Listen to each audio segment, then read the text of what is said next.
Let me paint you a picture. Two men walk into the same room. Same age. Same background. Similar intelligence. Similar life experience. Within 20 minutes, one of them has been subtly guilt-tripped into agreeing to something he didn't want to do. He leaves the conversation feeling vaguely used, but not quite sure why. He replays it in the shower later, thinking of all the things he should have said. The other man.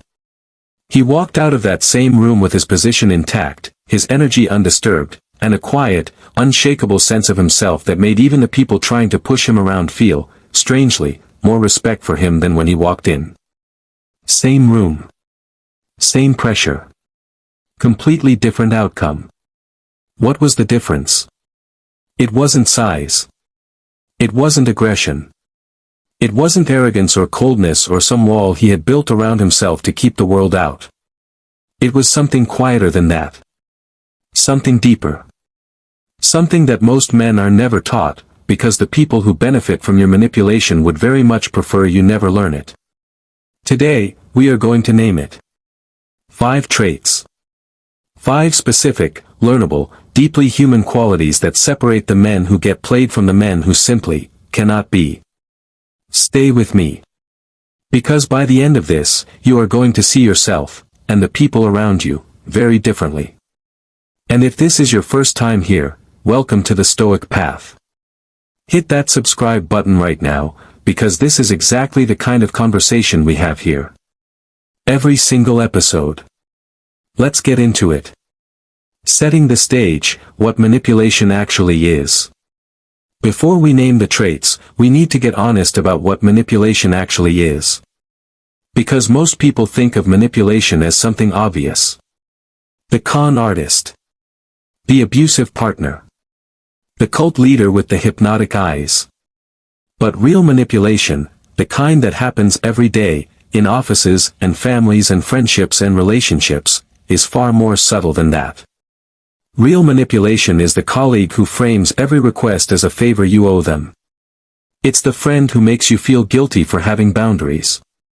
It's the partner who sulks until you abandon your position, not because you changed your mind, but because the emotional weather became unbearable. It's the boss who disguises criticism as concern. The relative who weaponizes love. The salesman who manufactures urgency. The person who reframes your clarity as cruelty and your boundaries as abandonment. Manipulation is not always loud. More often, it is quiet. It is atmospheric. It works not by force but by erosion, wearing down your sense of self until you can no longer clearly tell the difference between what you actually think and what someone else has convinced you to think. And here is the most important thing to understand about it. Manipulation does not work on everyone equally. There are men, you have met them, even if you couldn't name what you were seeing, who are simply harder to move. Not because they don't feel. Not because they don't care. But because something in them is anchored in a way that pressure cannot dislodge. What is that anchor made of? 5 things. Trait 1, radical self-knowledge. The first trait of a man who cannot be manipulated is that he knows himself.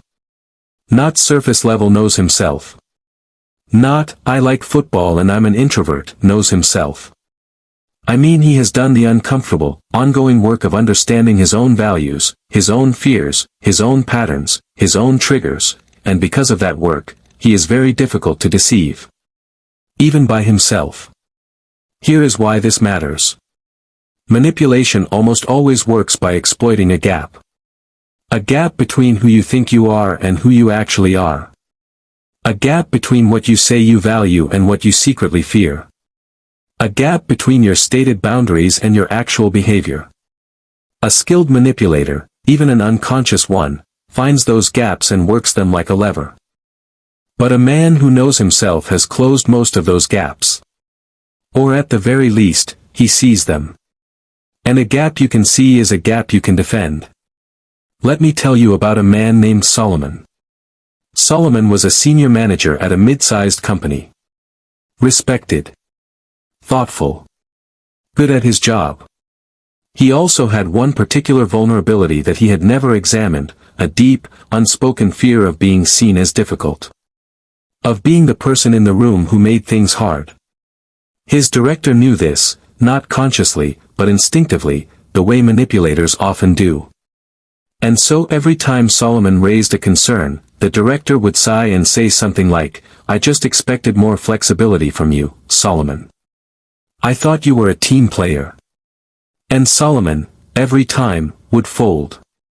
Not because the director was right, but because that one phrase hit the unexamined fear like a key in a lock. This went on for 2 years. Then Solomon started doing something different. He started writing. Not for anyone else, just for himself. Questions he asked himself every morning. What do I actually believe about this situation? What am I afraid of right now? Is that fear legitimate or is it old? He started to see the gap. He started to recognize the moment the fear activated, that particular tightening in his chest when someone implied he was being difficult. And the next time the director used that line, Solomon paused. Looked at him calmly. And said, "I hear that. And I still think my concern is valid. Can we address it?" The director blinked. The room shifted. Something had changed. What changed was that Solomon had closed the gap. The lever had no purchase anymore. The Stoics called this self-knowledge the foundation of all virtue. Socrates built his entire philosophy on it, know thyself, those 2 words carved into the temple at Delphi like a command from the gods. It is a command worth taking seriously. Because you cannot be moved from a position you don't know you're standing in. Know your values. Know your fears. Know where your yes comes from and where your no comes from. Know the difference between genuine guilt and manufactured guilt. Know yourself. And watch how much harder you become to move. Trait 2, emotional regulation. The second trait is one that is deeply misunderstood, especially by men. Emotional regulation does not mean not feeling. It does not mean being cold. Detached. Stone-faced. The man who never flinches, never grieves, never gets angry. That is not emotional regulation. That is emotional suppression. And suppressed emotion is actually one of the easiest things to manipulate, because it builds underground pressure that a skilled manipulator can release at exactly the moment it serves them. Emotional regulation means something far more powerful than that. It means you can feel everything, and still choose your response. It means emotion moves through you without sweeping you away. It means that when someone raises their voice, you don't automatically raise yours. When someone goes cold, you don't immediately panic and chase. When someone provokes you, you don't automatically perform for them. Here is a short story that I want you to sit with. There were 2 martial artists training together. One was technically brilliant but had a volatile temper. The other was less flashy but extraordinarily calm. During a sparring match, the volatile one began taunting his opponent, trying to get inside his head. The insults got personal. Pointed. Designed to sting. The calm one didn't react. He just kept his eyes level and his feet planted. The volatile one, frustrated by the lack of reaction, pushed harder. Got sloppier. More emotional. And in that sloppiness, the calm man found his opening. After the match, someone asked the calm man, "Doesn't it bother you when he says those things?" He smiled. "Of course it bothers me. But I've learned that the moment I perform my feelings for someone who is trying to provoke them, I've already lost." That sentence deserves to live in you for a while. The moment you perform your feelings for someone who is trying to provoke them, you've already lost. Manipulation often works by emotional hijacking. Someone creates an intense emotional state in you, shame, fear, anger, guilt, anxiety, and then, while you are flooded, they move the pieces on the board. A man who can stay regulated, who can feel the flood and not be swept away, denies manipulators their primary weapon. This is not a personality type. It is a skill. It is built through practice. Through breathwork, through meditation, through therapy, through journaling, through the patient, unglamorous work of learning to sit with discomfort instead of fleeing it or exploding from it. The Stoics called this apatheia, not apathy in the modern sense, but the state of not being enslaved to your passions. Of being their master, rather than their servant. Build that mastery. And watch how quickly the people who used to move you with their moods and their performances begin to lose their power over you. Trait 3, the ability to tolerate disapproval. This one is the one that most men won't admit hits them. Because we are taught, subtly, persistently, from boyhood, that disapproval means danger. Not physical danger necessarily. But social danger. Relational danger. The danger of being cast out, left behind, seen as selfish or cold or difficult or too much. And because we are wired for belonging, because human beings are social animals who survived for millennia by staying within the group, disapproval activates something deep and ancient and primal in us. Manipulators know this. And they use it with extraordinary precision. I'm not angry. I'm just disappointed. I thought you cared about this family. Fine. Do what you want. I'll just handle it myself. I guess I was wrong about you. Every one of those statements is a disapproval weapon. Designed not to change your mind with logic or evidence, but to make you feel something unbearable enough that you change your position just to make the feeling stop. And it works. It works on almost everyone. Almost. Because there is a particular kind of man for whom disapproval, while uncomfortable, is not catastrophic. A man who has learned to distinguish between disapproval that matters and disapproval that is simply being wielded as a tool. Let me tell you about a man named Thomas. Thomas was the kind of person everyone liked. Warm. Generous. Always the one who showed up. But underneath that warmth was a terror of being disliked, a need for approval so deep he would contort himself in extraordinary ways to avoid anyone's disappointment. His older brother had learned to weaponize this early. Whenever Thomas made a decision his brother didn't like, didn't lend money, didn't show up on demand, didn't fall in line, the brother would go cold. Weeks of silence. The silent treatment wielded like a blade.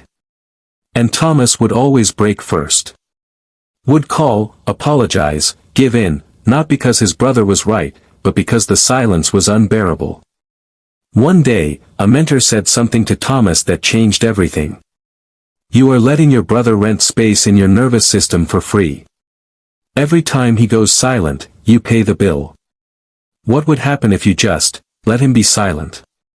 Thomas stared at him. He might never come back. He might, the mentor said. And if the only way to keep him is to keep betraying yourself, what exactly are you keeping? Thomas sat with that question for a long time. The next time his brother went silent, Thomas did not call. Did not apologize. Did not give in. He was uncomfortable for 3 weeks. His brother called on week 4. Irritated but present. And something had shifted permanently in the dynamic between them. Because the weapon only works if you flinch. The ability to tolerate disapproval is not the same as not caring what people think. It is not indifference. It is the hard-won capacity to let someone be upset with you, without that upset becoming the controlling force in your decision-making. Marcus Aurelius wrote, I have often wondered how it is that every man loves himself more than all the rest of men, but yet sets less value on his own opinion of himself than on the opinion of others. Think about that. You love yourself. But you trust their verdict more than your own. Build the capacity to sit with disapproval. Let people be disappointed. Let them be angry. Let them go cold. And remain standing. That is the third trait. Trait 4, clear, held values. Here is something that very few people talk about when it comes to manipulation. A man without clear values is like a ship without a compass. He will drift in whatever direction the strongest current pushes him. And there will always be someone ready to be that current. Values are not just nice ideas you write on a vision board. They are the load-bearing walls of your inner architecture. They are what you return to when the pressure is high and the noise is loud and someone is telling you that your position is wrong, your feeling is invalid, your need is selfish. When you know what you value, truly know it, not just intellectually but in your body, in your gut, in the place where your decisions actually come from, you have a reference point that manipulation cannot easily override. Let me tell you about two men facing the same pressure. Both are offered a business deal that requires them to cut ethical corners. The returns are significant. The risk of being caught is low. The person offering the deal is charming, persuasive, and very good at reframing ethical concerns as naivety. The first man doesn't have a clearly defined ethical framework. He has a general sense that he's a good person, but that sense is vague, untested, easily argued with. The persuasive framing works on him. He tells himself it's just this once. He signs. The second man has spent years, not perfectly, but genuinely, defining what he will and will not do. He has tested those lines. He has held them in smaller moments and knows what it feels like to hold them. When the charming man starts reframing, the second man feels something clear and quiet. Not righteous anger. Not performative morality. Just a settled, almost boring certainty. This isn't for me. 5 words. No drama. No lengthy explanation. No invitation to debate. The charming man tries several more angles. The settled man simply repeats, with slight variations, the same quiet message. Eventually the charming man moves on. He senses, correctly, that there is nothing to work with here. That is what clear values do.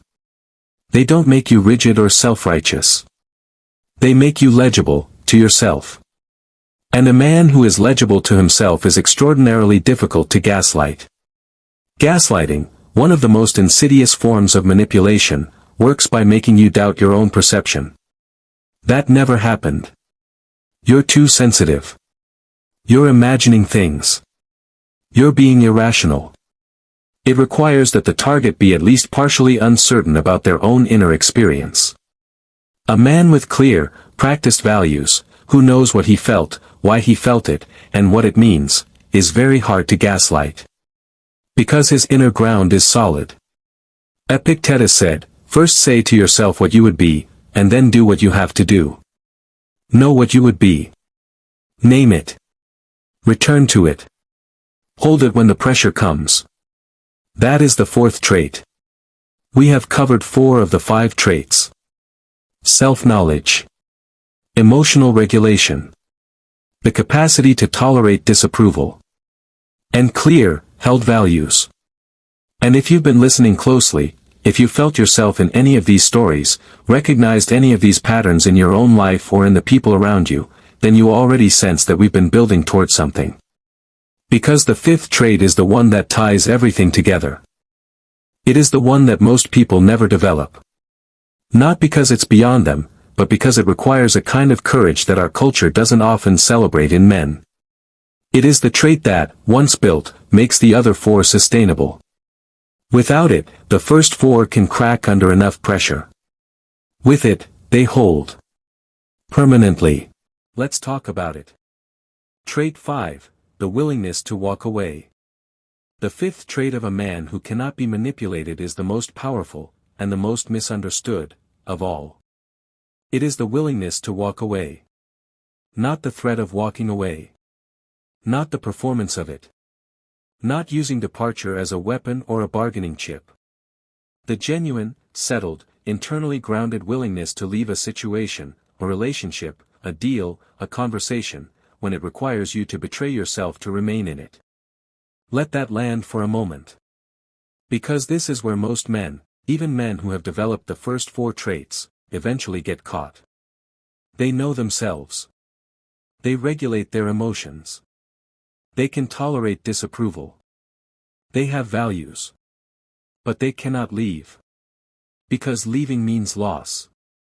And loss, real loss, the loss of someone you love, something you've built, a future you imagined, is one of the most powerful levers a manipulator can pull. If you do this, I'm done. You'll never find someone who loves you like I do. After everything I've done for you, this is what you choose. Walk out that door and don't come back. But here is the truth that changes everything. Your willingness to walk away is not cruelty. It is not coldness. It is not indifference to the people you love or the things you've built. It is the proof, to yourself and to everyone around you, that you cannot be owned. And a man who cannot be owned cannot be manipulated. Because the ultimate source of all manipulation is the belief, held by the manipulator, confirmed by your behavior, that you need this too much to leave. Remove that belief, and the entire architecture of control collapses. The story of Daniel and the business partner. Let me tell you about a man named Daniel. Daniel had spent 6 years building a business with his partner, Marcus. They had started with nothing, a shared apartment, a shared laptop, a shared dream. The business had grown into something real. Something worth protecting. But over time, something had shifted in Marcus. The decisions became unilateral. The credit became lopsided. The financial arrangements became increasingly difficult to audit. And whenever Daniel raised concerns, calmly, specifically, with documentation, Marcus would do something remarkable. He would make it personal. I can't believe after everything we've been through, you're treating me like a suspect. You know what, Daniel? If you don't trust me, maybe we shouldn't be doing this together. I have given everything to this company. Everything. And this is how you repay me. And every single time, Daniel would back down. Would soften. Would apologize for raising something legitimate because the emotional temperature had become unbearable. This went on for 2 years. Then one evening Daniel sat alone and asked himself a question he had been avoiding. If this partnership required me to keep betraying my own judgment indefinitely, could I leave it? He sat with that question for a long time. And slowly, painfully, he realized the answer was yes. Not easily. Not without grief. Not without significant financial disruption and the loss of a friendship he had genuinely valued. But yes. The moment he knew he could leave, something changed. Not in Marcus. Not in the business. In Daniel. He stopped flinching. The next time Marcus used the emotional escalation tactic, Daniel looked at him steadily and said, I hear that you're upset. The question I've raised still needs an answer. Can we get back to it? Marcus escalated further. Daniel held the line. Did not apologize. Did not soften.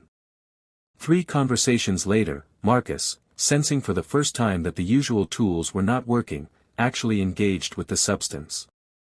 The financial irregularities were addressed. The decision-making process was restructured. The partnership survived. Not because Daniel threatened to leave. But because Daniel genuinely could, and Marcus, on some level, felt that for the first time.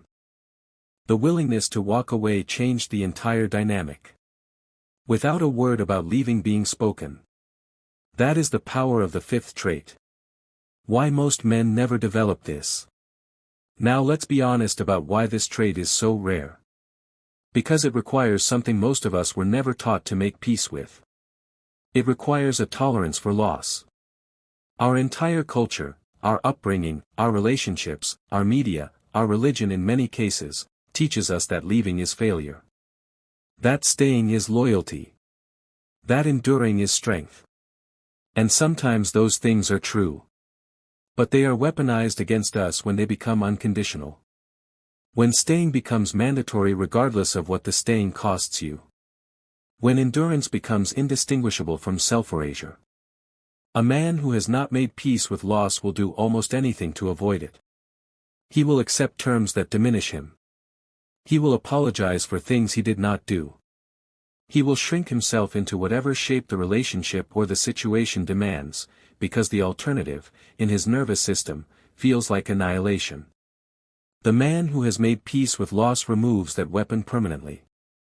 Not because he doesn't care about losing, but because he has decided, clearly, consciously, at the level of identity, that losing himself is a worse outcome than losing the thing being held over him. That decision, once made and held, is the most liberating thing a man can do for himself. Seneca wrote, "He who is brave is free." He was not talking about physical courage. He was talking about this. The courage to face loss without flinching. The freedom that comes, immediately, permanently, from being willing to bear it. The tactics, naming them out loud. Once you see the pattern, you cannot unsee it. And what you can see, you can choose how to respond to. Tactic 1, Guilt Manufacture. This is the most common.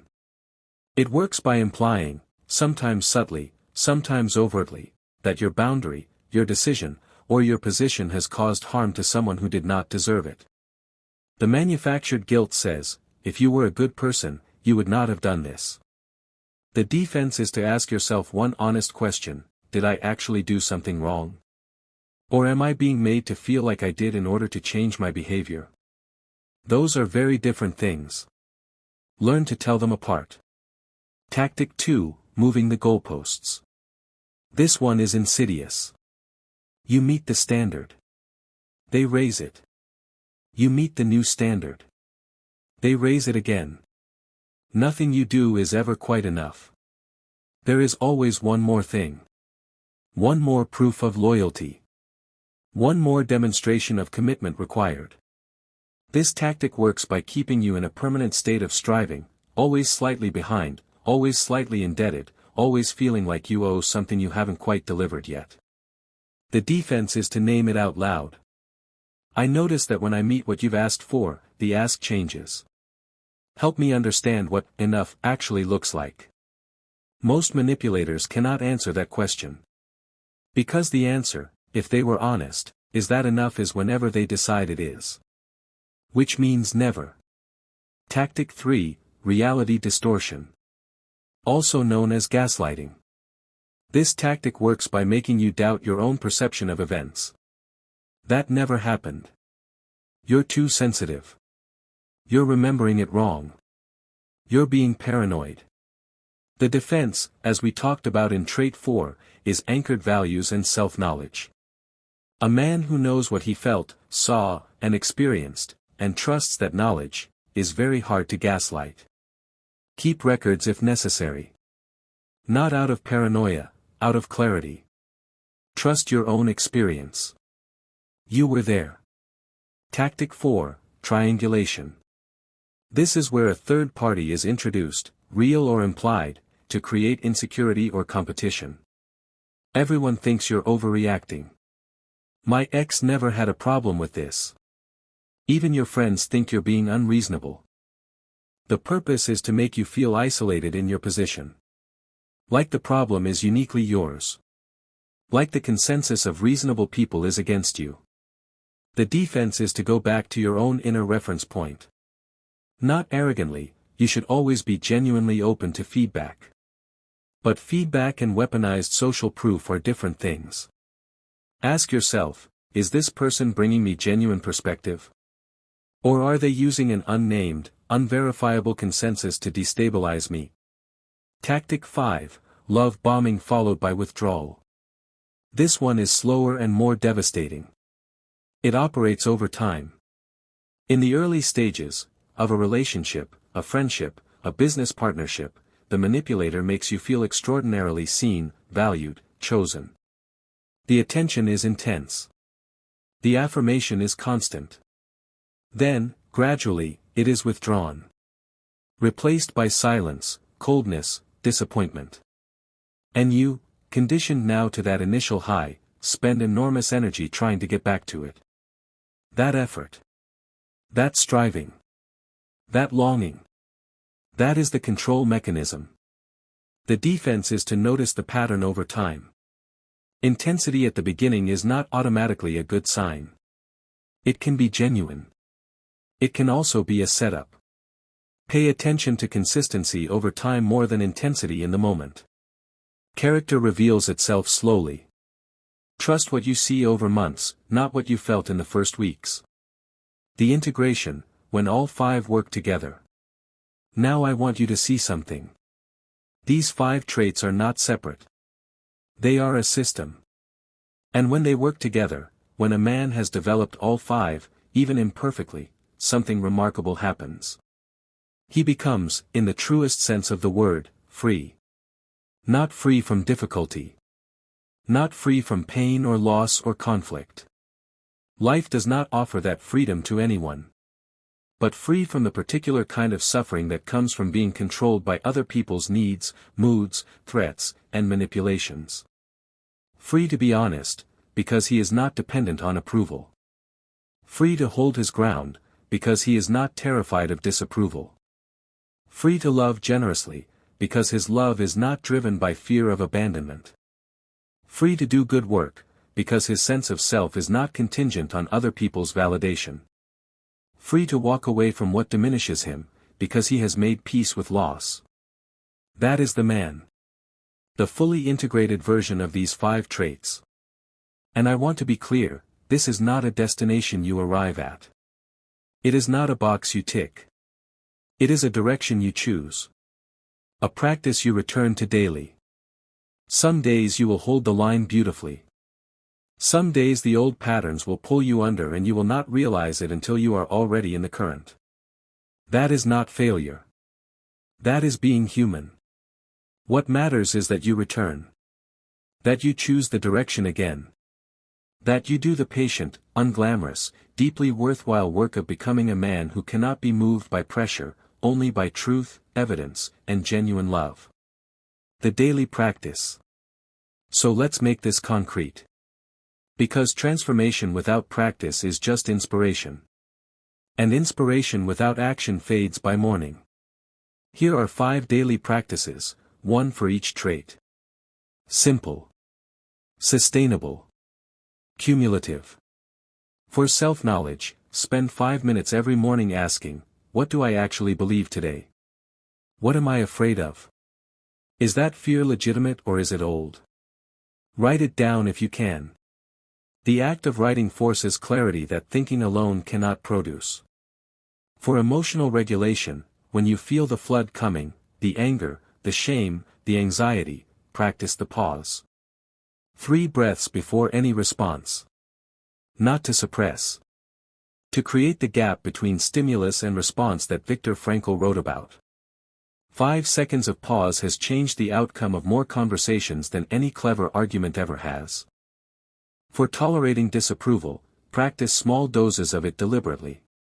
Disagree with someone in a low-stakes conversation. Hold a position when someone pushes back. Order something different when a group is deciding. Small acts of self-assertion build the muscle for the larger ones. For clear values, write your non-negotiables down. Not a long list. 3 to 5 things you will not compromise on. Read them when the pressure is high. Let them be the ground you stand on when the noise around you gets loud.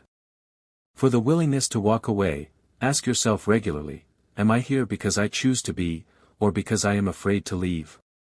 If the answer is fear, examine it. You may still choose to stay. But choose consciously. From strength, not from terror. These 5 practices. Done imperfectly. Done consistently. They will change you. The bigger picture. I want to close with something that might surprise you. Everything we have talked about today, the self-knowledge, the regulation, the tolerance for disapproval, the values, the willingness to walk away, none of it is about becoming hard. It is about becoming whole. Because the man who can be manipulated is not weak in some fundamental way. He is simply incomplete. He has gaps, in his self-knowledge, in his emotional capacity, in his courage, that other people can move through. And those gaps are not his fault. Most of them were created long before he had the awareness to fill them. By childhood. By culture. By the particular experiences that shaped him before he knew he was being shaped. But they are his responsibility. Not to punish himself for having them. But to see them, honestly and without flinching, and to do the work of closing them. That work is not quick. It is not comfortable.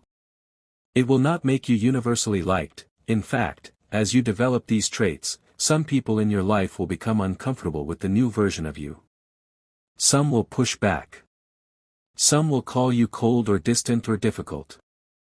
Pay attention to who is most uncomfortable with your growth. That discomfort is information. The people who genuinely love you will adjust. Will respect the new ground you are standing on. May even be inspired by it. The people who are benefiting from your lack of it, they are the ones who will push back hardest. Let that be your compass. Marcus Aurelius, in that private journal, writing to himself in the quiet hours, said this. Never esteem anything as of advantage to you that will make you break your word or lose your self-respect. Your word. Your self-respect. Those are the two things worth protecting above all others. Not your comfort. Not your image. Not your position in the group. Your word and your self-respect. Hold those. And everything else, the freedom, the dignity, the genuine unmanipulable core of who you are, will follow. Two men walked into a room. Do you remember them? From the very beginning of this conversation. Same age. Same background. Same pressure. One left feeling used, confused, smaller than when he arrived. The other left with something intact that no amount of social pressure had been able to touch. The difference was not luck. Not personality. Not some mysterious quality he was born with. It was these 5 traits, built deliberately, practiced imperfectly, held with patience and courage over time. And here is the thing I want to leave you with. That second man. He was not always the second man. There was a time, and he remembers it clearly, when he was the first man. When conversations left him spiraling. When approval was oxygen and disapproval felt like suffocation. When he gave away his position again and again to people who had learned they could take it. He became the second man through exactly the kind of work we have been talking about today. Which means so can you. Not someday. Not when life gets easier or the circumstances improve or you finally feel ready. Now. From where you are standing. With what you already have. Start with one trait. The one that spoke to you most today. The one that made you uncomfortable in that particular way that means something true has landed. Start there. And build. If this conversation meant something to you, if you saw yourself in any of these stories, felt something shift, or found yourself wanting to share this with someone who needs it, then you know what to do. Subscribe to the Stoic Path. This is what we are here for. Not inspiration that fades. Not motivation that peaks and crashes. But the slow, honest, deeply worthwhile work of becoming a man who stands on solid ground. Every episode is a step. And every step compounds. We will see you on the path. Take care of yourself. And remember, you were never as powerless as you were taught to and NBSP. What if the worst moment of your life, the one you are desperately trying to escape right now, is actually the last page before everything changes? What if the panic, the confusion, the silence, the closed doors, what if none of that is the ending? What if it is the setup? Stay with me. Because what I am about to share with you in the next few minutes might be the most important thing you hear all year. Intro. There is something that happens right before a breakthrough that nobody warns you about. Nobody puts it on a motivational poster. Nobody makes a highlight reel about it. Nobody stands on a stage and talks about it with excitement, because from the outside, it doesn't look exciting at all. It looks like falling apart. It looks like confusion. Like delay. Like rejection. Like silence from the very doors you've been knocking on for months. Like plans collapsing. Like relationships ending. Like the ground beneath your feet becoming suddenly, terrifyingly unstable. And in the middle of all of that, when you are tired, when you are doubting, when you are asking the universe why is this happening to me, there is a voice. Sometimes it is loud.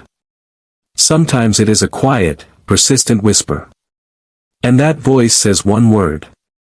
Panic. This episode is my answer to that voice. This is me looking you directly in the eye, through this screen, across whatever distance separates us, and telling you with everything I have. Don't panic. The best chapter is next. And I am not saying that as a slogan. I am not saying it as empty comfort. I am saying it because history proves it. Philosophy confirms it. And the stories of real human lives, lived in real darkness before real dawn, testify to it again and again and again. Let me show you what I mean. The moment before everything. There is a phenomenon that scientists who study weather patterns have long understood, and that most of us have experienced personally, even if we've never had a name for it. It is called the calm before the storm. But what fewer people talk about, what is equally documented and equally real, is the storm before the calm. The violent, disorienting, seemingly endless turbulence that precedes the stillness. The chaos that comes just before the atmosphere settles into something clear and breathable and new. Nature does not apologize for this process. It does not offer an explanation. The storm does not pause to reassure you that the sunshine is coming. It simply rages, and then, when it has done what it came to do, it passes. And the air afterward? The air afterward is the cleanest air you will ever breathe. Your life works exactly the same way. The turbulence you are in right now, the uncertainty, the loss, the confusion, the feeling that nothing is working and everything is unraveling, this is not punishment. This is not evidence that you are failing. This is not a sign that the universe has forgotten you. This is the storm before the calm. This is what happens right before everything changes. Short story, The Sculptor's Block. There was a sculptor named Adriano who was considered one of the most gifted artists of his generation. He had produced breathtaking work in his 20s, pieces that made galleries stop and collectors weep. He had been celebrated, commissioned, praised. His future felt as bright and certain as anything can feel. And then, nothing. For 2 full years, Adriano could not create. He would stand in front of his materials, the stone, the clay, the tools he had used since childhood, and feel nothing but emptiness. The inspiration that had flowed so effortlessly before was simply gone. Vanished. As if someone had reached into his chest and removed the very thing that made him himself. He panicked. He told himself he was finished. That the talent had dried up. That whatever gift he'd had was on loan and the lender had come to collect. He considered abandoning art entirely. But something kept him in the studio. Not inspiration, he had none. Not confidence, that was long gone. Just a stubborn, quiet, almost irrational refusal to walk away completely. And in that emptiness, in those 2 years of creative silence that felt like death, something was happening that Adriano could not see. He was being emptied of everything that was imitation so that something original could take its place.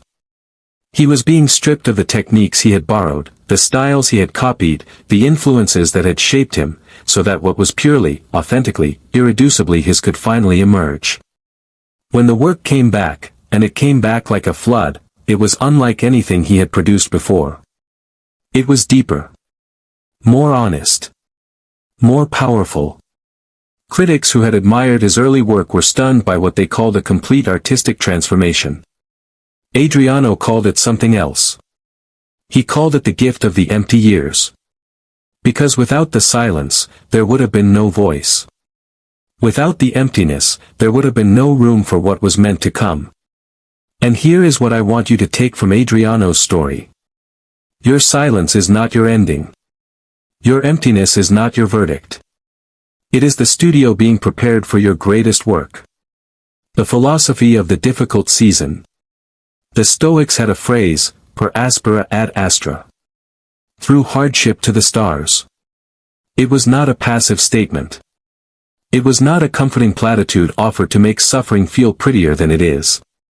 It was an honest, unflinching acknowledgement of a fundamental truth about how transformation works. You do not get to the stars by avoiding the difficulty. You get to the stars through it. Seneca, who understood suffering in a deeply personal way, having been exiled, imprisoned, and eventually forced to face his own death, wrote these words to a friend in crisis: "It is not because things are difficult that we do not dare. It is because we do not dare that they are difficult." And embedded in that statement is a challenge that I want to put directly to you.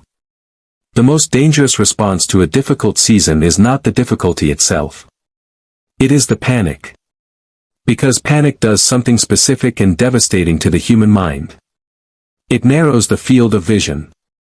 It collapses time, pulling you out of the present moment and throwing you into a catastrophic future that hasn't happened yet. It makes temporary situations feel permanent. It makes solvable problems feel unsurvivable. Panic is not a truth teller. Panic is a liar dressed in urgent clothing. And one of the highest acts of courage available to a human being, in any season of difficulty, is the refusal to let panic write the narrative of what is happening to you. Short story, The Tea and the Storm. There is a story told about a young monk who came to his teacher during a particularly brutal period of his training. Everything was going wrong. His meditation practice felt hollow. His relationships with the other monks were strained. He had made errors in his duties that had brought him public embarrassment. He felt lost, spiritually, emotionally, entirely. He came to his teacher and said, "I think I am going backwards. I think I am getting worse, not better. What is happening to me?" The teacher said nothing. He simply put a kettle on the fire. The monk waited. The water began to heat. The kettle began to rattle and shake and make noise, more noise than it seemed like it should. The monk grew impatient, confused, slightly irritated. And just as the rattling reached its absolute peak, when the noise and the vibration were almost unbearable, the kettle whistled. The water was ready. The teacher poured the tea, handed it to the monk, and said simply, "The noise is not the problem. The noise is the sign that something is ready." The monk sat with that for a long time. Because he understood, in the way that only a person who has been in a difficult season can understand, that what he had mistaken for deterioration was actually preparation. That the rattling, the shaking, the noise, the discomfort, was not evidence that something was wrong. It was evidence that something was almost ready. You are the kettle. The difficulty is the fire. And the noise you are making right now, the internal rattling, the confusion, the questions, the near overwhelming pressure, is not the sound of failure. It is the sound of something getting ready. Why this always happens before life gives you everything. I want to get specific now.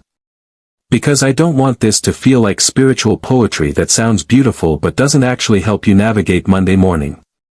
I want to explain, practically, honestly, why difficulty so consistently precedes breakthrough. Why this is not a coincidence. Why it is, in fact, almost a law. Reason 1, difficulty removes what doesn't belong. Every season of significant loss, of endings, of things falling away, of doors closing, is life's most efficient editing process. Think about it this way. When a fruit tree is pruned, when the gardener cuts away branches that look perfectly healthy to the untrained eye, it seems destructive. It seems wasteful. An outsider watching might feel genuine distress. But the gardener knows something the outsider doesn't. Those branches, while not diseased, are drawing resources away from the branches that will bear the most fruit. By removing what is merely adequate, what is comfortable but not essential, the tree is freed to pour all of its energy into what will produce something extraordinary. The relationships that ended. The job that was taken from you. The plan that collapsed. The version of your life that didn't work out the way you designed it. These were pruning. Not punishment. And what remains after the pruning, what is left standing when the comfortable but non-essential has been cleared away, that is where your fruit will grow. Reason 2, difficulty reveals your actual strength. Here is a truth that comfort will never teach you about yourself. You are stronger than you know. More resilient than you have been given credit for. More capable of navigating uncertainty than your panic would have you believe. But you will never know this from inside a comfortable life. You will only know it from the inside of a difficult one. A muscle does not grow in rest. It grows under resistance. Under weight. Under the pressure that tears the fiber so that it can rebuild stronger than it was before. Your character works the same way. Every time you have moved through a hard season, every time you have continued to show up when showing up cost you something real, you have been building a version of yourself that is not available through any easier path. The difficult season is not interrupting your becoming. It is your becoming. Reason 3, difficulty positions you correctly. Sometimes the reason things fall apart is not because they were bad things. It is because they were good things in the wrong position. A key is a perfectly fine object. But a key in the wrong lock opens nothing. Many of us spend years, sometimes decades, pushing against doors that were never meant to open for us. Not because we lack ability. Not because we lack worth. But because we are at the wrong door. And sometimes, the only way life can redirect you to your actual door, is to close, firmly and finally, the one you've been leaning against. The relationship that ended was not the love you were meant to have, it was the one that made you ready for it. The job that disappeared was not your purpose, it was the preparation for it. The city you had to leave, the plan you had to abandon, the version of the future you had to grieve, none of it was wasted. All of it was positioning. And where you are being positioned, though it may not be visible to you yet, is exactly where you need to be for what is coming next. Short story, the detour that became the destination. There was a woman named Priya who had one plan for her life. She had held it since she was 19 years old. She would finish her degree, join a specific firm, climb a specific ladder, reach a specific position by a specific age. She had mapped it out with the kind of precision that ambitious people bring to the things they want most. And for a while, it worked perfectly. Until the firm she had built her entire plan around collapsed. Overnight. Without warning. Taking her position, her certainty, and a significant portion of her savings with it. Priya was 31 years old and felt like her life was over. She spent 3 months in what she later described as a fog. She went through the motions. She updated her resume. She applied for positions that felt like going backward. She smiled at dinners and fell apart in private. And then, out of complete necessity, not inspiration, she took a consulting project that a friend offered her. Something small. Something she would never have considered before because it didn't fit the plan. It changed everything. That small project led to a collaboration. The collaboration led to a partnership. The partnership became a company. Within 5 years, Priya had built something that made the position she'd lost look, in her own words, like a bus stop on the way to somewhere I didn't know existed. She tells this story now, and she always ends it the same way. She says, "The worst day of my life was the day my plan was taken from me. And I know now that it was taken because something was trying to give me something better, and my hands were too full of the old plan to receive it." Your hands may be full of something that needs to be released. Not because it was worthless. But because what is coming requires hands that are open. Closing of Part 1. We have covered powerful ground in this first part. We have looked honestly at what happens in the season before everything changes. We have named the storm, the silence, the empty studio, the rattling kettle. We have understood, through philosophy and through real human stories, why difficulty is not a detour from the life you are meant to live. It is the road. But we are not finished. Let me ask you something. Have you ever read a book, a really good book, and hit a chapter so dark, so tense, so uncomfortable that you almost put it down? The hero is losing. Everything is falling apart. The situation seems completely, utterly, irreversibly hopeless.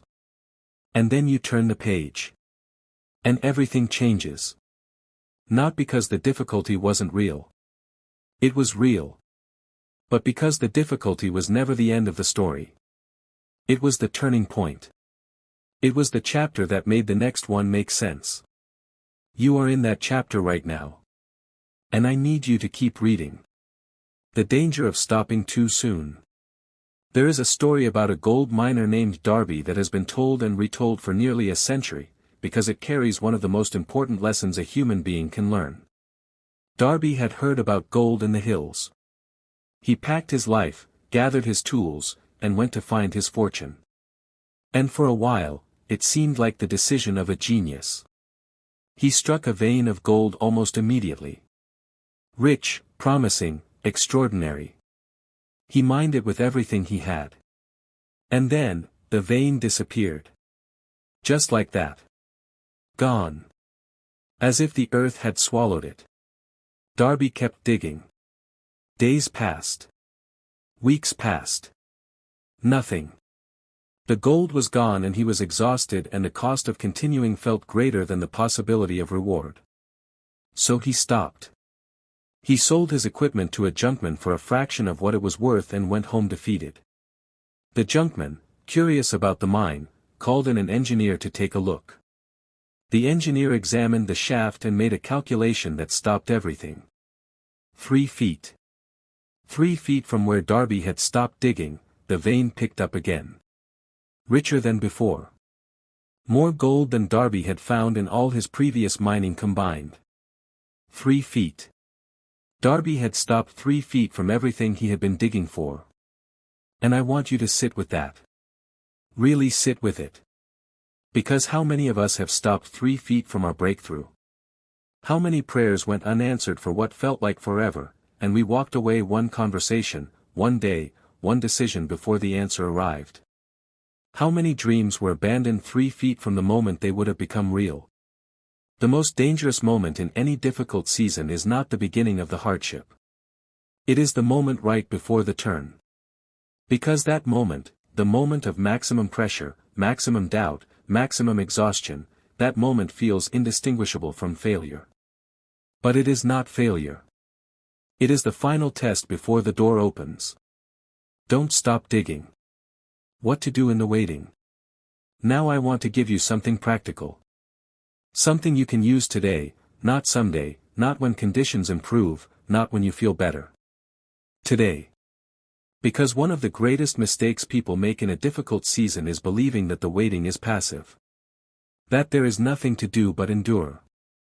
That survival is the only available mode. It is not. The waiting is active. The waiting is sacred. And what you do inside the waiting determines everything about who you will be when the next chapter begins. Here is what the waiting is actually for. First, the waiting is for preparation. Every great arrival requires preparation. And the preparation almost always happens in a season that looks, from the outside, like nothing is happening.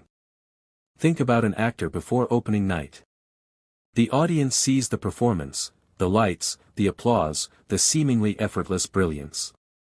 What the audience does not see is the months of rehearsal in empty rooms. The lines learned alone. The blocking practiced over and over in the dark. The invisible, unglamorous, deeply necessary work of becoming ready. Your difficult season is your rehearsal. The version of you that will receive what is coming, the relationship, the opportunity, the breakthrough, the life, that version of you is being built right now. In the waiting. In the difficulty. In the quiet rooms where no one is watching and nothing feels like progress. Use the time. Read what sharpens you. Learn what equips you. Build habits that will serve the next chapter. Have the honest conversations with yourself that comfort would never have forced you to have. The preparation is not separate from the journey. The preparation is the journey. Second, the waiting is for clarity. There is a kind of clarity that only comes from stillness. And most of us spend our entire lives in enough noise and motion that this clarity never gets a chance to land. But a difficult season, one that strips away the distractions, the busyness, the social performances, the comfortable routines, creates conditions for something rare and extraordinarily valuable. Honest self-knowledge. When the noise stops, when the plan collapses and the schedule clears and the thing you were using to define yourself is suddenly gone, you are left with a question that prosperity rarely asks and difficulty always does. Who are you really? What do you actually want? What actually matters to you when everything that doesn't matter has been removed? These are not comfortable questions. But they are the most important questions a human being can answer. And the answers, found in the stillness of a difficult season, become the compass for every decision that follows. Marcus Aurelius wrote from the middle of a life that carried almost unimaginable pressure, wars, political betrayal, personal loss, constant responsibility. And yet his journals, the Meditations, are among the most quietly, powerfully clear documents ever written. Because difficulty had done what comfort could not. It had stripped away everything unnecessary and left only what was true. Let your difficult season give you that. Let it ask you the questions you have been too busy to answer. And then, answer them honestly. Let those answers guide you forward. Third, the waiting is for gratitude. I know how that sounds. Gratitude? In the middle of this? Stay with me. There is a man named Viktor Frankl who survived the Nazi concentration camps. Who lost almost everyone he loved. Who endured conditions that most of us cannot begin to imagine. And who came out the other side with a philosophy that has since changed millions of lives. He wrote, "Everything can be taken from a man but one thing, the last of the human freedoms, to choose one's attitude in any given set of circumstances." Gratitude, real, honest, eyes-open gratitude, is not the denial of difficulty. It is the decision to look at difficulty and say, I can still find something here that is worth holding on to. Not because the pain isn't real. It is real. But because where attention goes, energy flows. And the person who trains their attention on what remains, on what is still present, still working, still available, still good, that person moves through difficulty with a completely different quality of energy than the person whose attention is entirely consumed by what has been lost. Find one thing today that is still good. Just one. And hold it like the lamp it is, in a season that has felt very dark for very long.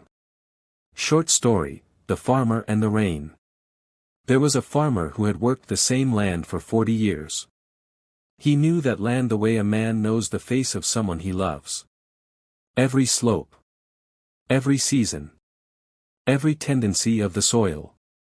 He had poured his life into it and it had provided for him in return. And then came a drought. 3 seasons. No rain. The earth cracked. The crops failed. The neighboring farmers sold their land and moved on. People told him to do the same. He didn't. Every morning, and this is the part of the story I want you to hear, every morning during those 3 dry seasons, the farmer woke up before dawn and walked his fields. Not to plant. There was nothing to plant. Not to harvest. There was nothing to harvest. He walked them to stay connected. To remember what the land was capable of. To refuse, in the most practical, physical way he knew, to let despair become his permanent address. And on a Tuesday morning in the 4th year, he felt something on his face. Rain. And the land, which had been patient, which had been waiting, which had never stopped being what it was underneath the drought, responded with a harvest so abundant that it more than recovered everything the drought had taken. His neighbors, who had sold and moved on, came back to see it. And one of them asked him, "How did you know it would come back?" The farmer thought about it for a long moment. And then he said, "I didn't know. But I knew the land. And I knew that land like this doesn't stop being good just because the rain stops for a while. Know your land. Know what you are made of. Know your capacity. Know the depth of what is in you, not because circumstances are confirming it right now, but because you have seen evidence of it before. Because you have been through difficulty before and come out the other side before. The drought is not permanent. And you are not the drought. You are the land. And land like yours does not stop being good just because the rain has paused. The signs that the next chapter is closer than you think. I want to give you something now that I wish someone had given me during my hardest seasons. A list of signs. Not magical signs. Not mystical signals that require special interpretation. But honest, observable, real indicators that, if you know what to look for, tell you that the turn is coming. Sign 1. Things are ending that should have ended long ago. When relationships dissolve, when situations conclude, when doors close that you have been knocking on for years, this can feel like pure loss. But often, what it actually is clearing. Life is creating space. And space, uncomfortable, unfamiliar, unsettling space, is the precondition for something new to enter. If things are ending around you right now, ask yourself honestly, were they supposed to last forever? Were they serving your highest good, or just your comfort? Were they aligned with who you are becoming, or who you used to be? Endings are not always tragedies. Sometimes they are invitations. Sign 2, you are being pushed towards something you've been avoiding. Difficulty has a way of removing our escape routes. The job loss that forces you to finally pursue what you actually love. The relationship ending that forces you to finally confront what you actually need. The move, the disruption, the unexpected turn that removes the comfortable distraction and leaves you face to face with the life you were always meant to build. If difficulty is pushing you towards something you've been avoiding, pay close attention. That direction is not accidental. Sign 3, you are growing in ways that comfort never required. Patience you didn't know you had.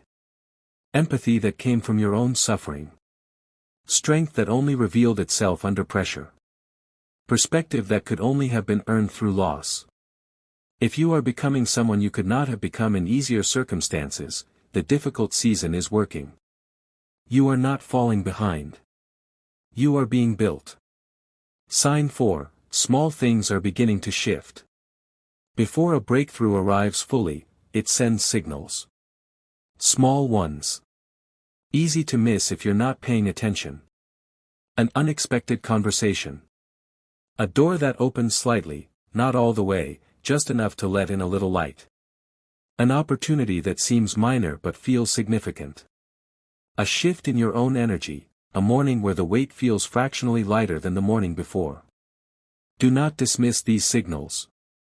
They are not coincidences. They are the story beginning to turn. Watch for them. Acknowledge them. Let them remind you that stillness is not the same as stagnation. Short story, the chrysalis. Most people know that a caterpillar becomes a butterfly. But most people don't know what happens inside the chrysalis. It is not a gentle, gradual, organized process of transformation.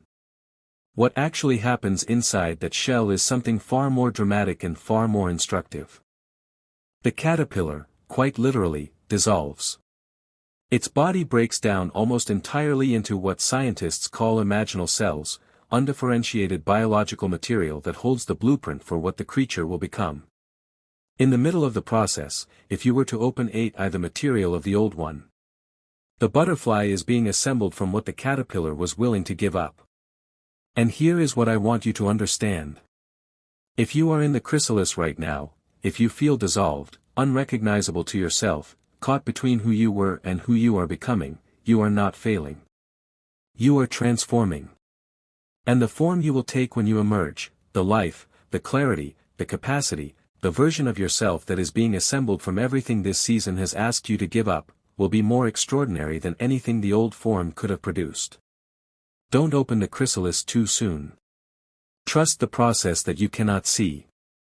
Stepping into the next chapter. So how do you step into the next chapter when it finally arrives?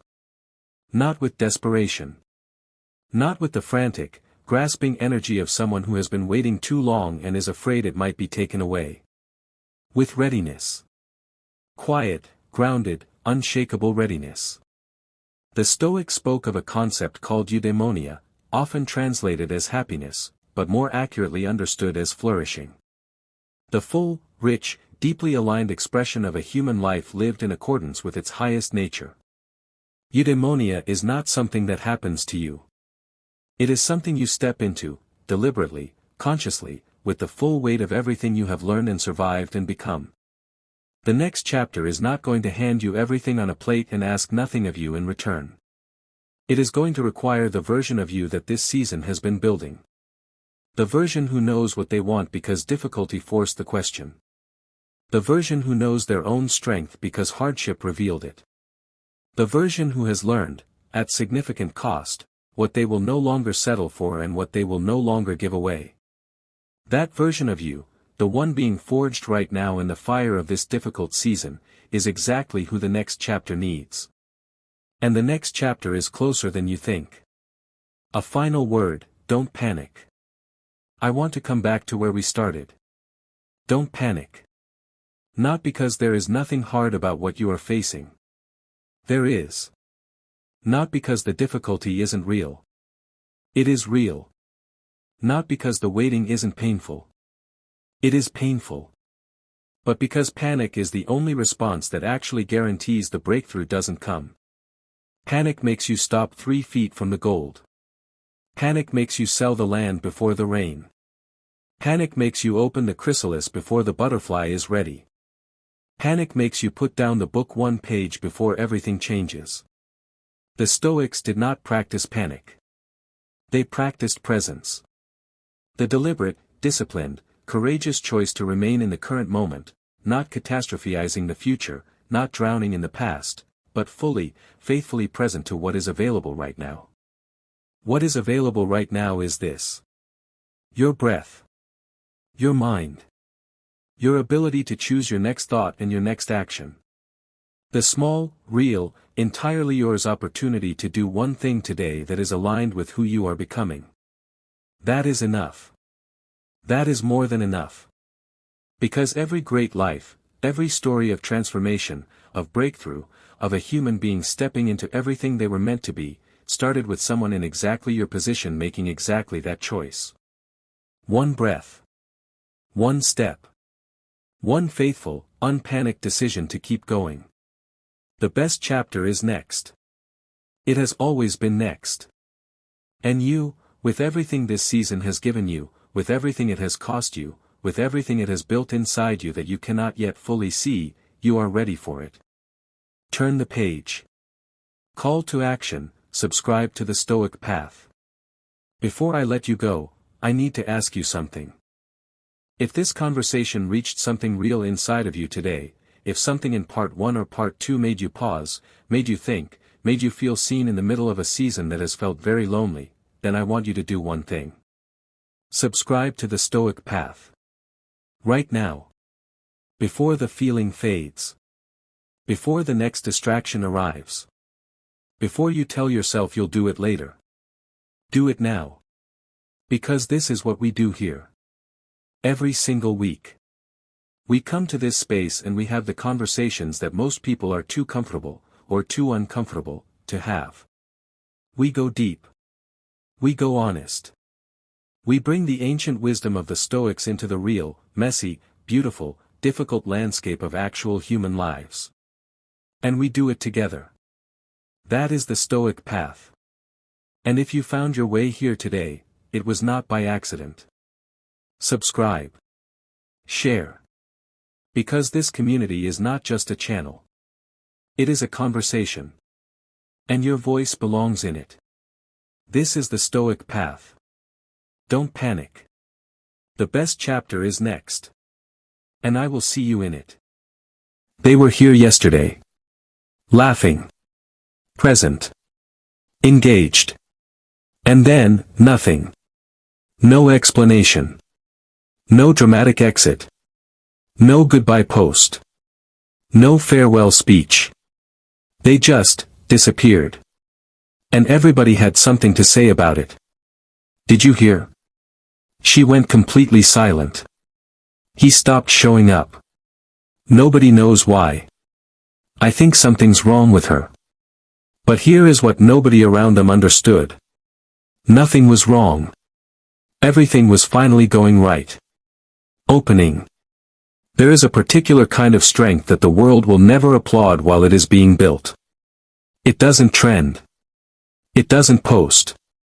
It doesn't perform for an audience or seek validation from a crowd. It doesn't announce itself with a caption or a countdown or a motivational quote overlaid on a sunset. It simply goes quiet. And in that quiet, in that misunderstood, underestimated, deeply intentional silence, it becomes something the noise could never produce. Unbreakable. Welcome. You are watching the Stoic Path.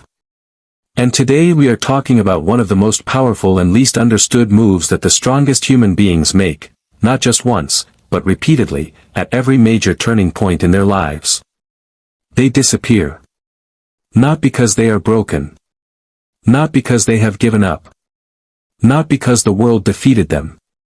But because they have learned something that most people spend their entire lives never grasping. You cannot build in the middle of noise. You cannot heal in the middle of performance. You cannot become who you are meant to be while you are busy explaining yourself to people who are never going to understand anyway. So they go quiet. And they come back stronger. This is the story of why. The world's misunderstanding of silence. Let's start here, because this is the foundation of everything we are going to talk about today. The world has a deeply uncomfortable relationship with silence. We live in an era that has made visibility a virtue. Where presence is measured in posts and activity and engagement metrics. Where going quiet, even briefly, is interpreted as weakness, instability, defeat, or worse, irrelevance. If you are not posting, you are not progressing. If you are not visible, you are not viable. If you are not making noise, you must have nothing to say. This is the lie that modern culture sells, loudly, persistently, at every available frequency. And most people buy it. They stay visible when they should be recovering. They keep performing when they should be rebuilding. They keep explaining when they should be executing. They keep showing up in rooms that are draining them because they are terrified of what people will say if they disappear. And so they stay. Loudly. Exhaustedly. Emptily. Showing up without being present. Speaking without saying anything real. Connecting without actually touching anything true. And the people watching them, the people consuming their noise, never once suspect that what they are witnessing is not strength. It is the performance of strength. By someone who has forgotten what the real thing feels like. Short story, the river that went underground. There is a river in the Yucatan Peninsula in Mexico called the Sistema Sac-Actin. It is one of the longest underwater cave systems in the world, stretching for hundreds of miles beneath the Earth's surface. For most of its journey, this river is completely invisible. If you stood on the ground above it, you would see nothing. Dry land. Jungle floor. Rock and soil. No indication whatsoever that beneath your feet, one of the most extraordinary rivers in the world was moving, powerfully, purposefully, carving its path through ancient limestone. It doesn't disappear because it ran out of water. It goes underground because that is where the work happens. And when it finally surfaces, when it emerges into what the Mayans called cenotes, sacred pools of crystal clear water, it is breathtaking. Magnificent. Worth the journey of every underground mile. The river did not become less of a river by going underground. It became more of one. And I want you to hold that image for the rest of this conversation. Because the strongest people in your life, the ones who went quiet when everyone expected them to keep performing, they are not dry land. They are underground rivers. Moving. Building. Carving. Becoming. And when they surface, watch. Why the strongest ones go quiet. Reason 1, they know the cost of noise. There is something that high-performing, deeply intentional people understand that the average person does not. Noise is expensive. Not just the noise you make, the posting, the talking, the performing. But the noise you consume. The noise you tolerate. The noise you allow into your mental and emotional environment every single day. Every conversation that demands your energy without restoring it, that costs you something. Every environment that requires you to perform a version of yourself that isn't true, that costs you something. Every relationship that needs you to be smaller, louder, more available, less focused than your actual goals require, that costs you something. And the strongest people, the ones who have learned this lesson, often through painful experience, they eventually reach a point where they look at the invoice of their life and they say, I cannot afford this anymore. Not with anger. Not with resentment. Just with the quiet, clear-eyed recognition of someone who has finally learned to read the bill. And they go quiet. They stop spending energy on noise that produces no return. They stop investing time in performances that build other people's comfort at the expense of their own growth. They stop being available to everyone, so they can finally become available to themselves. Let me tell you about a man named David. David was the kind of person everyone wanted at the table. Charismatic, generous, always ready with a word of encouragement or a brilliant idea. His phone never stopped. His calendar was always full. He was everywhere, every event, every group chat, every conversation that needed a voice. And he was exhausted. Not the kind of exhausted that a good night's sleep fixes. The kind that lives in your bones. The kind that makes you stare at your reflection and not quite recognize the person looking back. One day, David did something that shocked everyone who knew him. He disappeared. Left the group chats. Stopped attending the events. Let the calls go to voicemail. Became, to the outside world, completely unreachable. For 6 months. The noise around his absence was almost comical. People worried. People gossiped.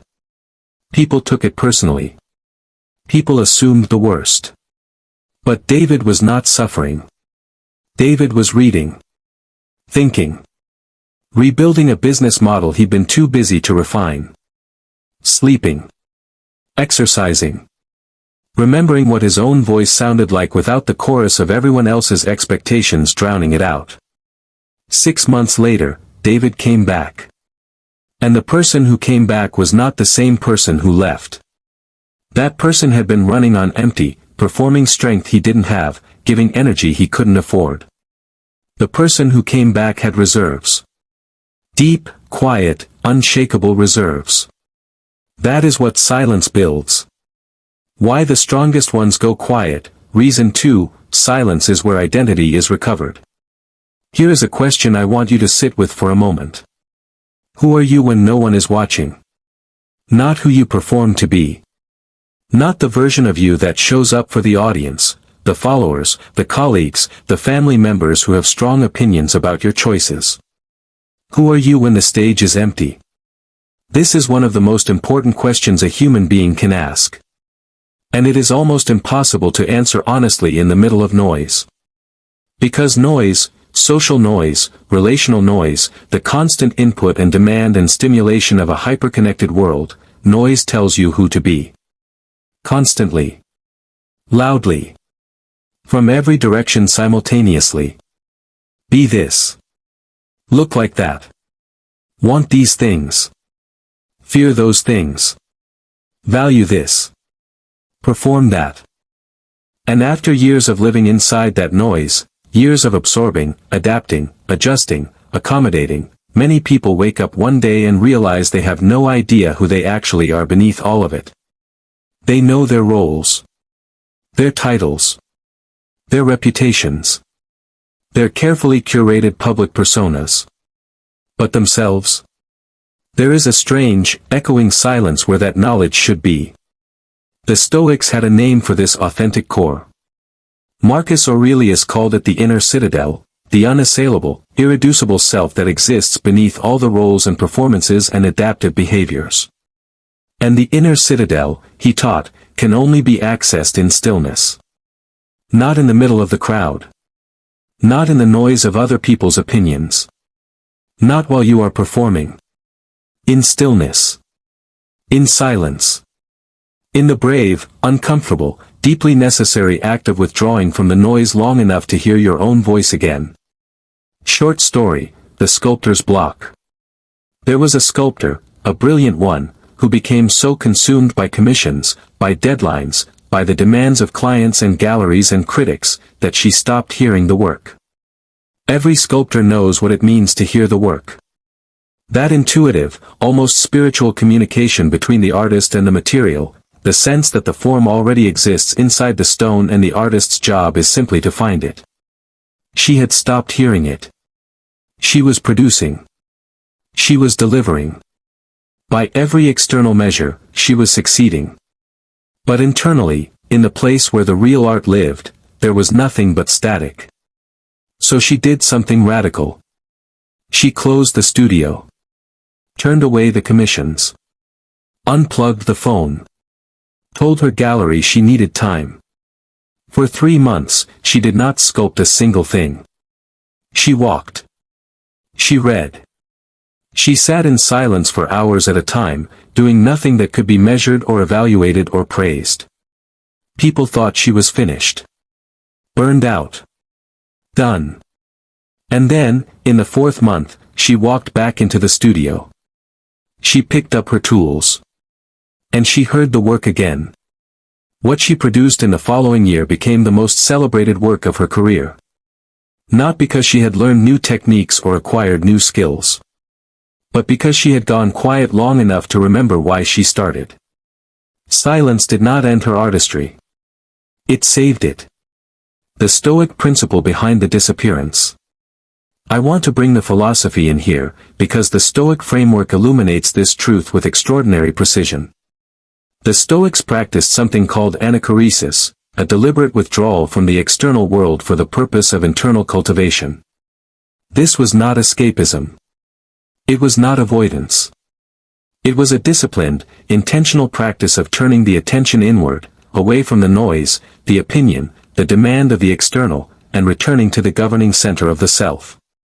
Marcus Aurelius wrote, in one of the most quietly powerful passages of the Meditations, "Nowhere can man find a quieter or more untroubled retreat than in his own soul." He wrote this as an emperor. As a man whose external world was the Roman Empire, one of the noisiest, most demanding, most politically volatile environments in human history.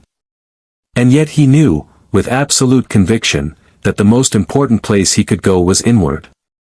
The strongest people understand this instinctively. Even when they cannot articulate it in philosophical terms, even when they don't know the word anachoresis, they feel the pull. They feel the accumulated cost of the noise. They feel the drift from themselves that prolonged performance produces. And they respond with the most courageous act available to them. They go quiet. Not permanently. Not in defeat. But with purpose. With intention. With the deep, grounded knowledge that what they are building in the silence will be worth every confused look, every concerned message, every whispered question about where they went. Closing of Part 1. We have covered powerful ground in this first part. We have exposed the world's misunderstanding of silence. We have looked at the real cost of noise, and why the strongest people eventually refuse to keep paying it. We have seen why silence is the only environment where identity can be truly recovered. And we have grounded all of it in one of the most powerful philosophical traditions ever developed. But we are only halfway through. Because understanding why the strongest people go quiet is one thing. Understanding what happens inside that silence, and how they come back, that is where the real transformation lives. There is something nobody tells you about silence. It is not empty. The world looks at a person who has gone quiet and assumes they are doing nothing. Assumes they are stuck. Assumes they are lost somewhere in the dark, waiting to be found. But silence is not a waiting room. Silence is a workshop. And what gets built inside it, away from the noise, away from the performance, away from the exhausting obligation of being visible, is the kind of thing that cannot be built any other way. And why, when they come back, nothing about them is the same. What silence actually does, the internal workshop. Let me tell you something about a sword. A master swordsmith does not forge a blade in the open air, surrounded by noise and distraction and the opinions of passers-by. The work happens in a controlled environment. Intense heat. Focused pressure. Deliberate, repeated refinement. The metal is heated until it is malleable, until it can be shaped, and then it is hammered, cooled, hammered again, cooled again. Over and over. Each cycle of heat and cooling makes the blade stronger than it was before. Each round of pressure followed by stillness increases the integrity of the metal. The sword that emerges from this process is not the same material that went in. It has been transformed. By heat. By pressure. By the patient, unspectacular, invisible work of the forge. Silence is the forge. And the person who goes quiet, who submits themselves to the heat of self-examination, the pressure of honest reckoning, the stillness of genuine rest and recovery, that person is being transformed in ways that are completely invisible to the outside world. They don't look impressive while it's happening. They look absent. But they are becoming a blade. What silence builds, Part 1, Clarity. The first thing silence builds is clarity. And I want to be specific about what I mean by clarity, because this word gets used so casually that it has almost lost its weight. Clarity is not having a vague sense of what you want. Clarity is not a mood board or an inspirational quote on your wall. Clarity is the sharp, specific, unflinching knowledge of exactly who you are, exactly what you value, exactly where you are going, and exactly what you are no longer willing to tolerate on the way there. That kind of clarity cannot be found in noise. In noise, there are too many voices. Too many opinions. Too many competing narratives about who you should be and what you should want and how you should measure success. In noise, you are constantly reacting to other people's energy, other people's expectations, other people's definitions of a life well lived. Reaction is not clarity. Reaction is just noise responding to noise. Clarity requires stillness. It requires the courage to sit in silence long enough that the external voices fade, and your own voice, your real voice, the one that knows you better than any audience ever could, finally gets a chance to speak. Let me tell you about a woman named Josephine. Josephine had spent 15 years climbing a corporate ladder that she had never actually chosen.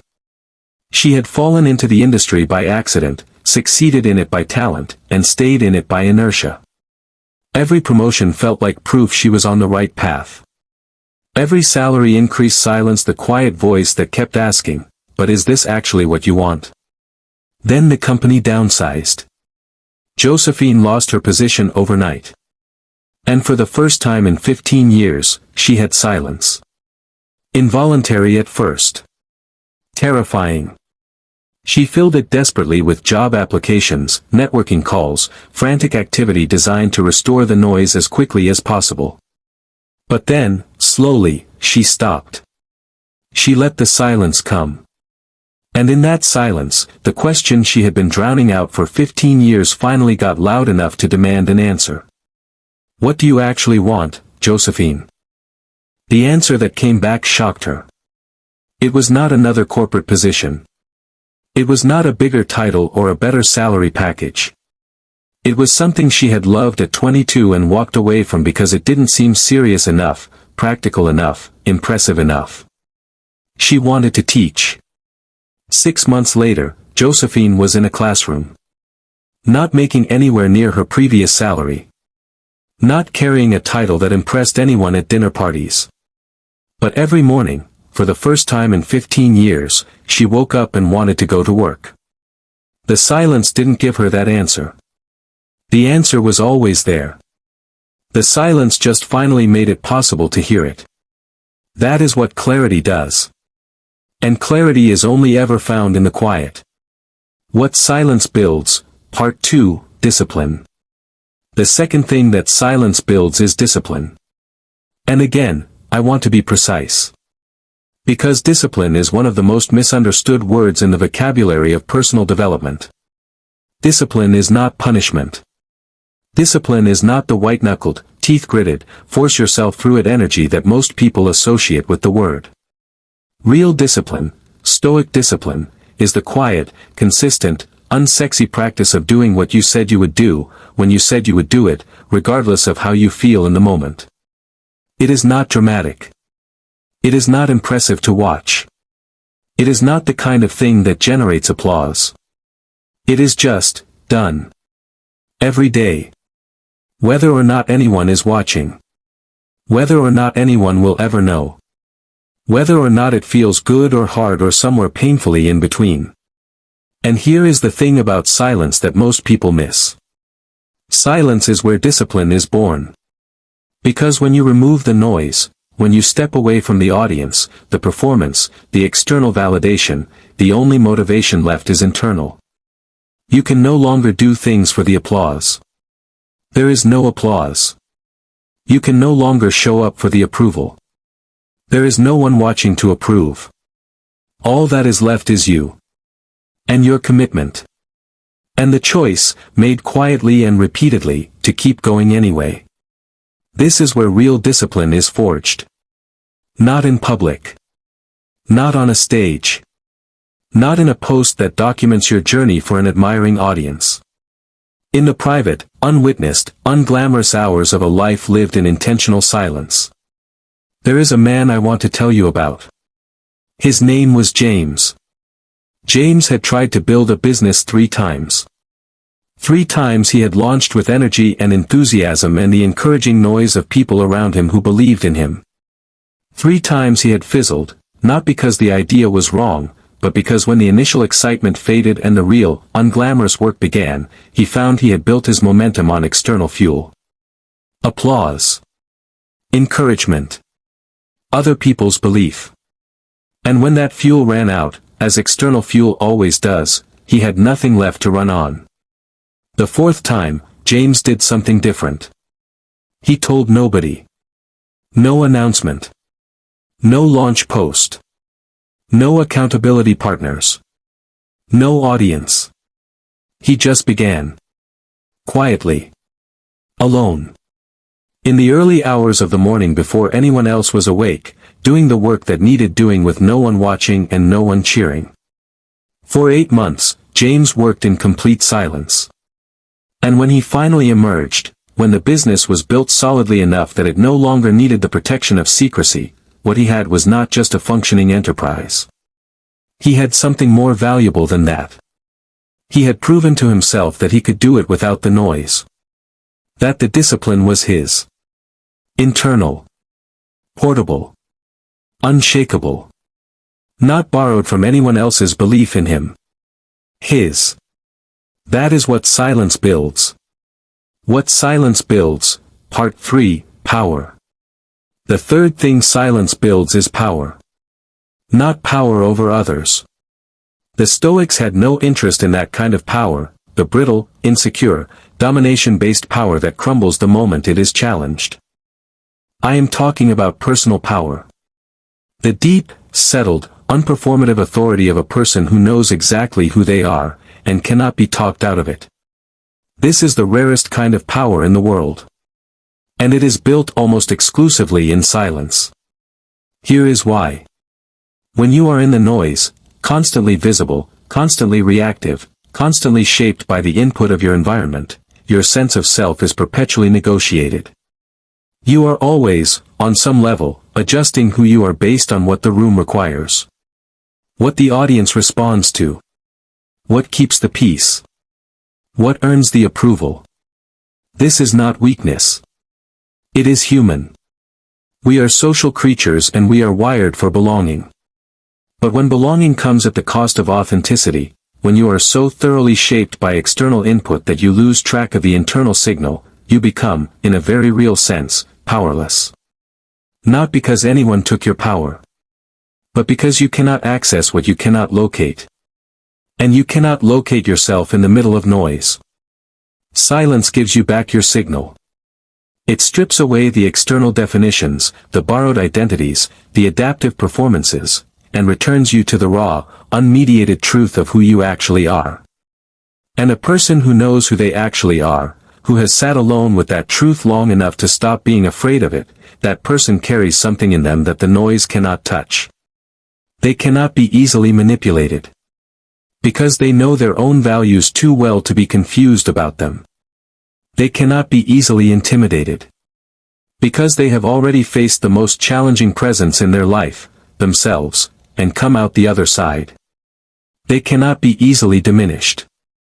Because their sense of self is no longer dependent on external validation. It is rooted in something quieter, deeper, and far more durable.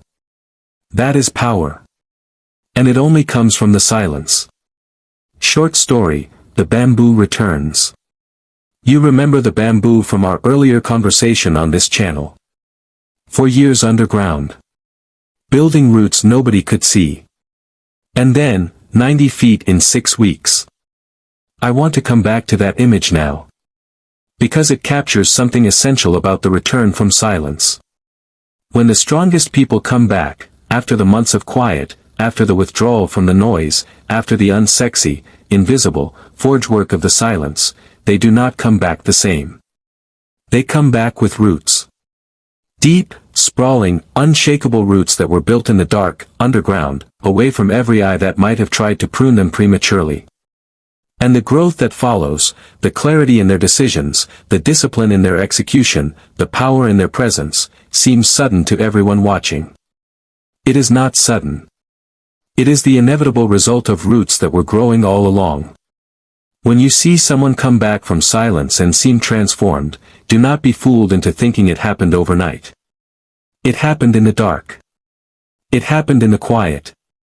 It happened in every unglamorous, unwitnessed, unposted hour of intentional withdrawal. The bamboo was never doing nothing. It was becoming something the surface could not yet contain. The return, how they come back. Now let me talk about the return itself. Because the return is as important as the silence. And there is a specific quality to the way the strongest people re-emerge that sets them apart from everyone else. They come back without apology. No lengthy explanation for where they went. No defensive justification for the time they took. No performance of humility designed to appease the people who were inconvenienced by their absence. Just presence. Clean, clear, grounded, unshakable presence. They come back knowing what they want, and not needing anyone's permission to pursue it. They come back knowing what they will and will not accept, and not needing anyone's validation to enforce it. They come back knowing who they are, and not needing anyone's agreement to inhabit that identity fully and without apology. This is what the silence produced. Not arrogance. Not coldness. Not the brittle defensiveness of someone who is protecting a wound. But the quiet, settled, deeply attractive authority of someone who has done the work, in private, in full, and is now ready to bring what they built into the world. Epictetus said, "First say to yourself what you would be, and then do what you have to do." The silence is where you answer the first part of that instruction. The return is where you do the second. A word to those still in the silence. I want to pause here and speak directly to someone. Maybe you are in the silence right now. Maybe you pulled back, from a relationship, from a social circle, from a public-facing version of yourself that had become unsustainable, and the people around you don't understand it. Maybe they are worried. Maybe they are offended. Maybe they are telling you that you've changed, that you're being distant, that they miss who you used to be. I want to say something to you clearly and without qualification. Stay in the silence as long as you need to. Not forever. The silence is a workshop, not a home. You are not meant to live there permanently. But you are absolutely meant to stay there until the work is done. Until the clarity is sharp. Until the discipline is rooted. Until the power is settled deep enough in your bones that no amount of noise can shake it loose. Do not let other people's discomfort with your silence rush you back into noise you are not ready for. The river does not apologize for going underground. The bamboo does not apologize for building roots nobody can see. The sword does not apologize for the time it spends in the forge. You are being built. Let the building happen. And when you are ready, when the work is done and the roots are deep and the blade is sharp, you will know. Not because someone told you, but because you will feel it. That quiet, unshakable, bone-deep readiness that only comes from having done the real work in the real silence. And then you will step back into the world. And the world will feel it too. The Stoic closing, what the philosophers knew. The Stoics were not silent people in the sense of being passive or withdrawn from life. Marcus Aurelius led armies. Seneca advised emperors. Epictetus taught hundreds of students. They were deeply, powerfully engaged with the world. But they understood, with a clarity that 2,000 years has not diminished, that engagement without withdrawal is not sustainable. That action without stillness produces noise, not wisdom. That a life lived entirely on the surface, without the discipline of regular return to the inner world, is a life that loses its depth. Seneca wrote to his friend Lucilius with the urgency of someone who had learned this lesson the hard way. Withdraw into yourself as much as you can. Not permanently. Not in cowardice. But regularly. Deliberately.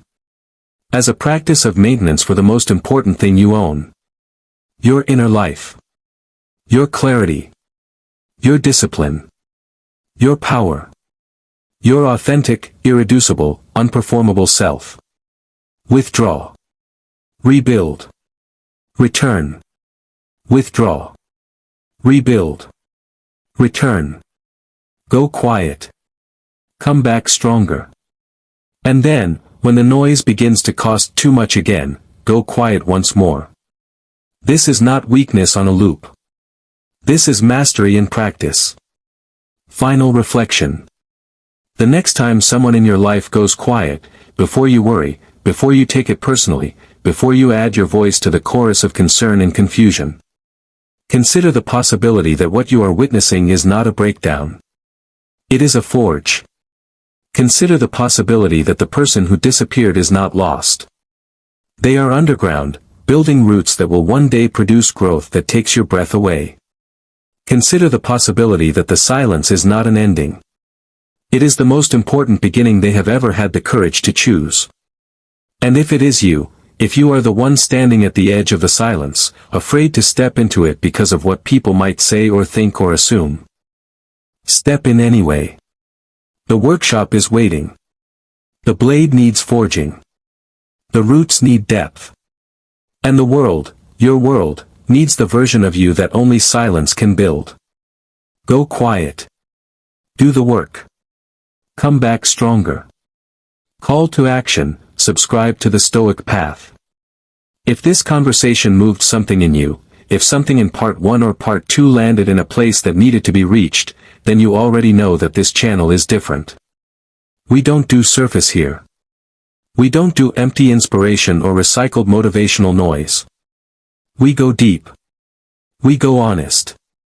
We go to the places that actually change people.